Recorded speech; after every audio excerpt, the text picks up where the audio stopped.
2025. Okay, how to download Steam in 2025? Open na natin yung browser natin, Google or yung built-in Microsoft Edge. Pero dito tayo sa Google.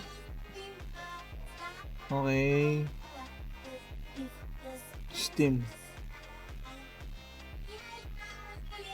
So yan, Steam. Welcome to Steam. Ito. Welcome to Steam. Dito sa upper right natin, merong install Steam. Okay. Click lang natin to. Install. Then, ito. Install Steam. I-installing na. Installing. Tapos, show folder. Steam setup. Okay. Setup natin to. Open. Okay. Next lang natin.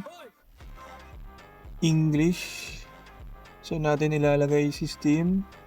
Wait, check natin. No, C. Okay, nasa C lang. Okay, install. C. Okay. Basic lang, di ba?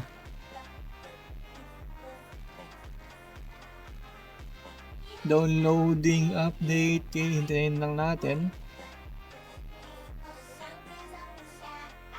Mais sacode foi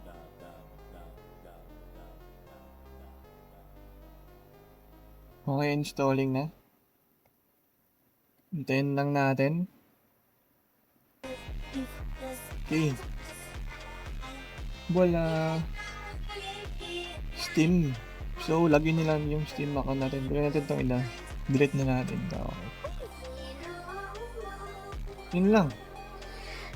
Yun lang kung paano mag download ng Steam sa PC 2025.